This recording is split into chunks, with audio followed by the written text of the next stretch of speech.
All right, let's get into it. Today, we're going to break down a really powerful tool for thinking strategically. If you're an entrepreneur, a founder, or really just anyone trying to build something from the ground up, this one's for you. It's called the leverage frame. So let me ask you something and be honest. Are you busy or are you building? I mean, we all know that feeling, right? Your calendar is just jammed, your inbox is a disaster, and that to-do list, it just never ends. But here's the real question. Is all that running around actually getting you anywhere? Yeah, there's a massive difference, and you can feel it deep down. It's that gut feeling that separates running on a hamster wheel from, actually building something real, something with meaning, something that grows on its own. And that brings us to the core idea here. It's not about doing more. It's not about the hustle. No, it's about finding that one sweet spot, that one place where a tiny push creates a huge impact. And that, my friends, is leverage. Okay, so how do you find that magical right place? How do you cut through all the noise and find some clarity? Well, that's exactly what the leverage frame is for. It's a simple system, just 5 questions, designed to slash confusion and get you making smarter, better decisions. So here they are, the 5 core questions. Think of this as your roadmap to get out of that busyness trap we were just talking about. Let's break them down one by one.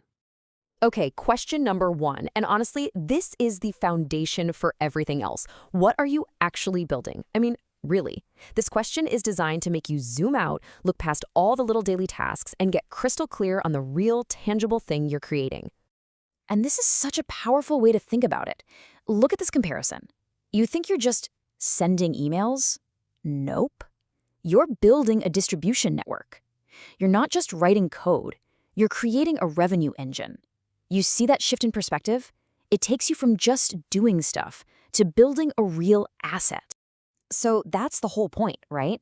You've got to define that real asset. Is it the audience you're gathering? Is it your reputation as the go-to expert? Maybe it's a unique pile of data nobody else has. Nailing this down is absolutely step 1. Okay, so once you know what you're building, the next question flows naturally from that.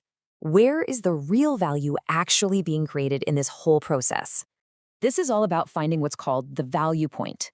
Think of it as that one magic moment where all your effort clicks, where potential becomes profit or an idea suddenly has real influence. And here's the kicker. It is almost never where you spend the most time. We fall into this trap of thinking that being busy equals creating value. But really, the value point might be that one single sales call or that perfectly designed welcome email that makes a customer stick around for years. All right, so you know what you're building. You know where the value is created. Now it's time to get real about what's stopping you. Question 3 is, what is the biggest single leak or bottleneck holding everything up right now? And I want you to really focus on this idea of a root constraint. We're not talking about the little annoyances, the symptoms. We're talking about digging down to find the one single thing that's choking the whole system. Find that one weak link in the chain, the one thing that if you could just fix it would change everything. Okay, now once you found that bottleneck, this next question is, well, it's a total game changer because our first instinct is to look for help, right? To find more money or a new tool. But this framework forces you to stop and ask, what leverage can I apply using only what I already have? This is about looking inward. It's about taking a hard look at your personal arsenal. What are your unique skills? What about the audience you've painstakingly built, your reputation, the systems you already have in place? These things are powerful, and they're so often overlooked. You've got to use what you've got first. And look, this isn't some abstract ivory tower exercise. The applications are super practical. We're talking about using this for big picture, strategic decisions, for figuring out your positioning in the market, for planning your content. I mean, you can use it for just about anything. It's an incredibly versatile tool. But here's the coolest part. All these questions, all this thinking, it's all leading somewhere. It's designed to funnel you down, to filter out all the noise, until you're left with one single, powerful action. And this is it, the ultimate question, the final power move. After all that work, you ask yourself this: what is the one decision I can make right now that makes everything else either way easier or totally irrelevant? That is the heart of leverage, finding that one move that changes the entire board. So I'll leave you with that.